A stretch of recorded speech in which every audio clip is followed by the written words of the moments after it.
ஃபைனலா அவங்க வந்து ஒரு அக்ரீமெண்ட்க்கு வந்துடுறாங்க. என்ன அப்படின்னா, ஒண்ணா சேர்ந்து இருக்கிற மாதிரி.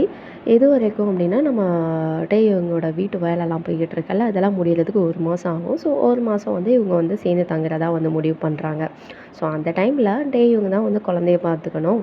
நம்ம யூஜின் ஆஃபீஸ் போகிற டைமில், மற்ற டைமில் யூஜின் பார்த்துப்பா அப்படிங்கிற மாதிரி ஒரு டீலுக்கு வராங்க. ஸோ அதனால் என்ன பண்ணுறான் அப்படின்னா, இவங்க அவன் வேலை பார்க்குற இடத்துல இந்த மாதிரி எனக்கு 1 மந்த் லீவ் வேணும் அப்படிங்கிற மாதிரி கேட்குறான். அவங்க என்ன பண்ணிடுறாங்க அப்படின்னா, சரி போறது தான் போற, இந்த ஒரு வேலைய மட்டும் முடிச்சு குடுத்துரு அப்படிங்கிற மாதிரி ஒரு ஃபோட்டோகிராஃபி ஒர்க்க குடுக்குறாங்க. இவனும் விருப்பமே இல்லாம என்ன பண்ணுவான் அப்படின்னா, ஃபோட்டோ எடுக்கிறதுக்காக போவான். ஸோ எங்கே போயிருப்பான் அப்படின்னா, ஒரு ஹோட்டலில் தான் ஃபோட்டோ எடுக்கிறதுக்கு போயிருப்பான். அந்த ஹோட்டலில் யார் ஸ்டே பண்ணியிருப்பாங்க அப்படின்னா, அந்த டைமில் ரொம்ப பாப்புலரா இருக்கக்கூடிய ஒரு ஃபோட்டோகிராஃபர் ஏமி சோ அப்படிங்கிறவங்க ஸ்டே பண்ணியிருப்பாங்க. ஸோ அவங்க என்ன பண்ணிக்கிட்டு இருப்பாங்க அப்படின்னா, அவங்களோட மேனேஜர் ஒரு அசிஸ்டன்ட் ஃபோட்டோகிராஃபரை தேடிக்கிட்டு இருப்பாங்க. அந்த டைமில் நம்ம டேயோங் அவங்க கண்ணில் பட, "இவன் ஃபோட்டோஸ் எல்லாம் நல்லா இருக்கே! நீ ஏன் ஒரு பார்ட் டைம் ஒர்க் மாதிரி பண்ணக்கூடாது? எங்களுக்கு ஹெல்ப் பண்ணக்கூடாது?" அப்படிங்கிற மாதிரி அவங்க கேட்பாங்க. இவன் என்ன சொல்லிடுவான்னா, "இல்ல, இல்ல எனக்கு அதுலலாம் விருப்பம் கிடையாது." அப்படிங்கிற மாதிரி சொல்லிட்டு வந்துடுவான். இப்போ வீட்டில் சேர்ந்துருக்காங்க இல்லையா? இவன் தானே உஜுவ பார்த்துக்கணும். ஸோ அவள் என்ன பண்ணியிருப்பா அப்படின்னா, நிறைய ரூல்ஸ் போட்டிருப்பா. என்னன்னா, காலையில் எத்தனை மணிக்கு இந்த சாப்பாடு கொடுக்கணும், இந்த மெனுவில் சமைக்கணும், இப்படி தான் டீச் பண்ணணும், இந்த டைமில் ப்ளே டைம் கூட்டு போகணும் அப்படிங்கிற மாதிரி ரூல்ஸ் போட்டது மட்டும் இல்லாமல் இவன் எல்லாமே பண்ணுறான். நான் பண்ண எனக்கு ஃபோட்டோஸ் எடுத்து அனுப்பு அப்படிங்கிற மாதிரி சொல்லியிருப்பா.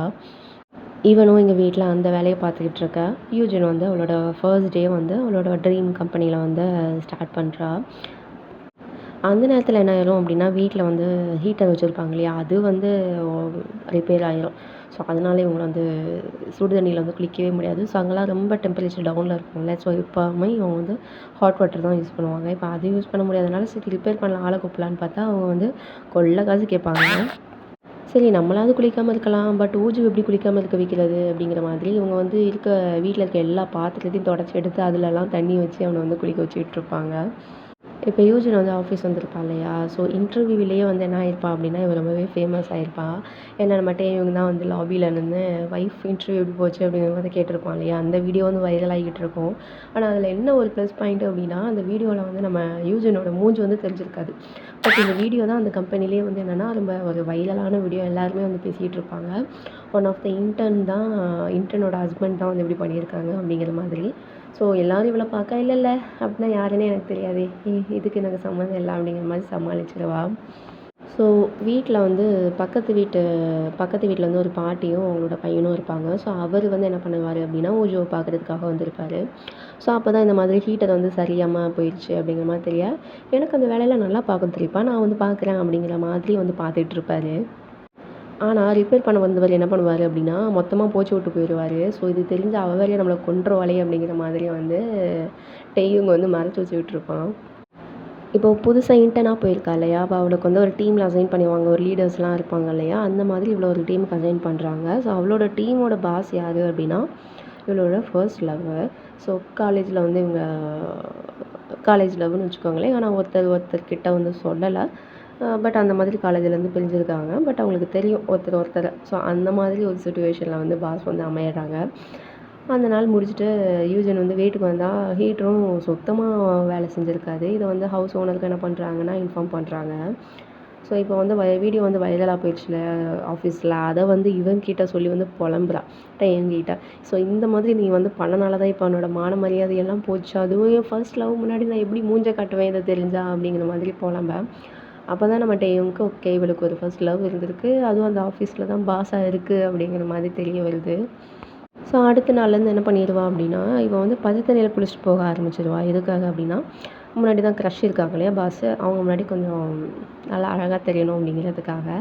ஸோ இதனால் என்ன ஆயிரும் அப்படின்னா, கோல்டும் அவளுக்கு ஸ்டார்ட் ஆக ஆரம்பிச்சிடும். ஸோ இதை பார்க்குற இவன் என்ன பண்ணுவான்னா, என்ன இவ இப்படி பண்ணுறா, இப்போ ஹீட்டர் எப்படியா சரி பண்ணி ஆகணுமே அப்படின்னு யோசிக்கிறப்ப தான் ஒரு ஏமிச்சோட மேனேஜர் இவனுக்கு கேட்டிருப்பாங்க இல்லையா, one time part time job அப்படிங்கிற மாதிரி. ஸோ அங்கே போய் பார்க்கலாம், ஏதாவது தேருமான்னு பார்ப்போம் அப்படிங்கிற மாதிரி அவன் அங்கே போயிருப்பான். ஸோ அந்த ஷூட்டிங்கில் அவன் ஹெல்ப் பண்ணால் இவனோட ஃபோட்டோஸ் எல்லாமே பிடிச்சிருக்கும். ஸோ அதனால் என்ன பண்ணியிருப்பாங்க அப்படின்னா, என்னோட அசிஸ்டண்ட்டாக வேலை பார்க்க நான் உனக்கு வாய்ப்பு தரேன், ஆனால் ஒரு டெஸ்ட் வச்சு தான் எடுத்துப்பேன், அதனால் டெஸ்ட்டுக்கு வந்துரு அப்படிங்கிற மாதிரி கூப்பிட்ருப்பாங்க.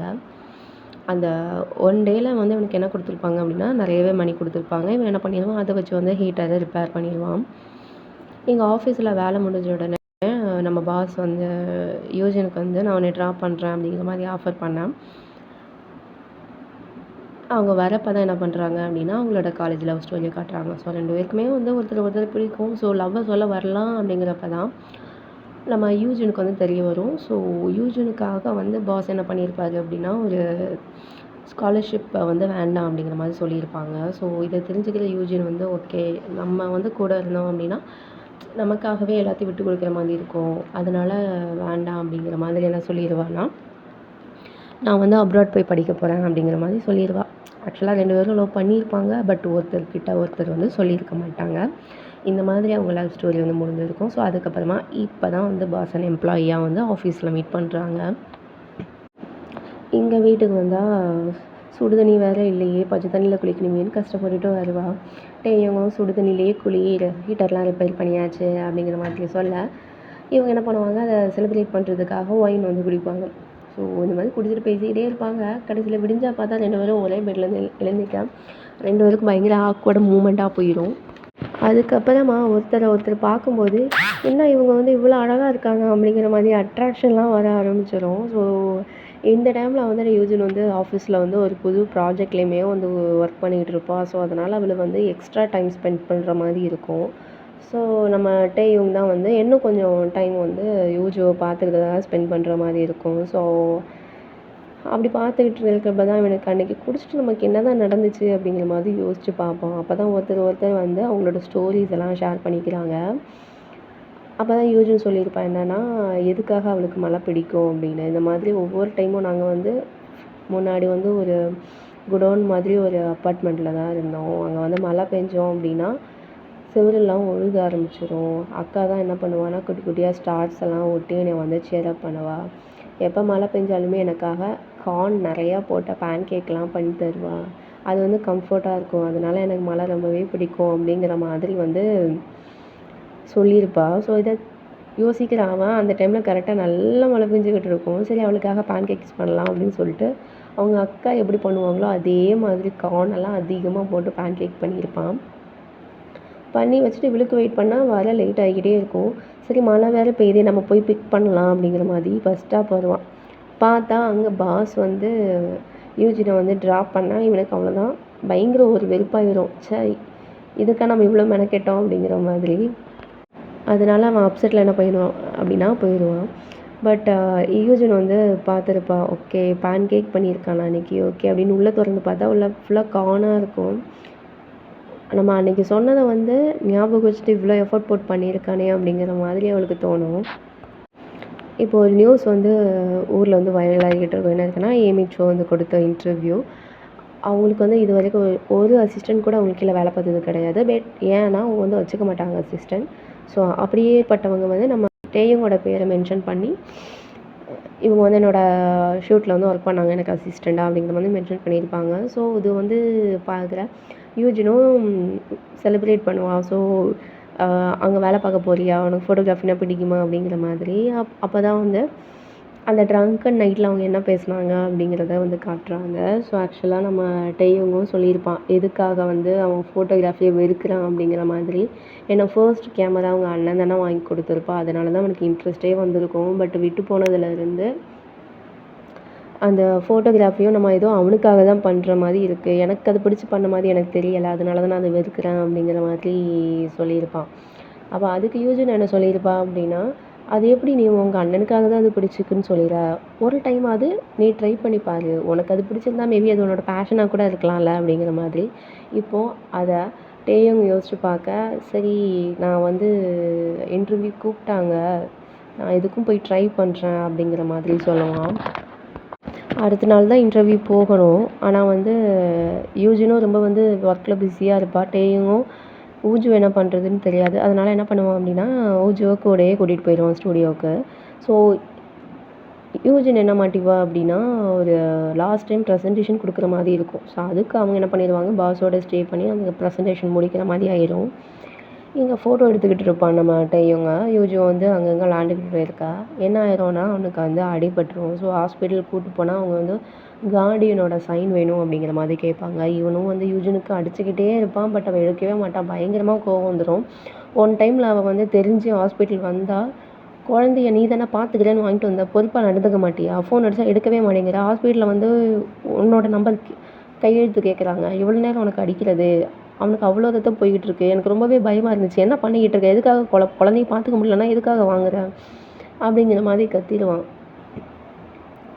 யூஜினுக்கு வந்து நம்ம மேலே தான் தப்பு, தேவைப்படுற நேரத்தில் இல்லாமல் போயிட்டோம் அப்படிங்கிற மாதிரி ரொம்ப ஃபீலிங்காக இருக்கும். ஸோ ஹாஸ்பிட்டல் அட்மிட் பண்ணிடுறாங்க.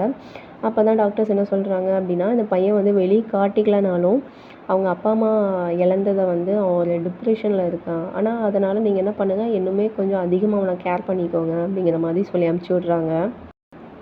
அதுக்கப்புறமா டேயும் யோசிக்கலாம், நம்ம வந்து ஓவர் அவளை கத்திட்டோமோ, சரி ஏதாவது மன்னிப்பு கேட்கலாம் அப்படிங்கிற மாதிரி இவன் என்ன பண்ணியிருப்பான் அப்படின்னா, வெளியே சாப்பாடு வாங்கிட்டு வந்திருப்பான். சரி சாப்பாடு கொடுத்துட்டு அப்படியே சாரி கேட்டுடலாம் அப்படின்னு சாப்பாடை கையில் கொடுத்துட்டு பேச வருவான். அங்கே யாரோ வந்து கதவை தட்டுவாங்க. நம்ம யூஜினோ யாருன்னு போய் பார்த்தா வெளியே பாஸ் வந்து இருப்பான். இதை பார்த்துட்டு என்ன பண்ணேன்னு தெரியாது. ஏன்னா வந்து அந்த பாஸுக்கு வந்து உஜுவை பற்றியும் தெரியாது, டேயோங்கை பற்றியும் தெரியாது. இவளுக்கு ஒரு அக்கா இருக்கிறதா தெரியும். பட் கல்யாணம்லாம் இப்போ தானே நடந்துச்சு. ஸோ அது எதுவுமே பாஸுக்கு தெரியாது இல்லையா? இப்போ ஒரு வீட்டில் ஒரு பையன் ஒரு குழந்தையோட இருக்கிறத பார்த்தா என்ன நினைப்பான் அப்படிங்கிற மாதிரி அவள் ஷாக்காக இந்த எபிசோட இங்கே முடிக்கிறாங்க. அடுத்து பாஸுக்கு தெரிய வந்துச்சா இல்லையா, அவன் எப்படி ரியாக்ட் பண்ணான், இவன் எப்படி ரியாக்ட் பண்ண போகிறா அப்படிங்கிறது எல்லாத்தையுமே வந்து அடுத்த எபிசோடில் பார்க்கலாம். அது வரைக்கும் have a nice day guys.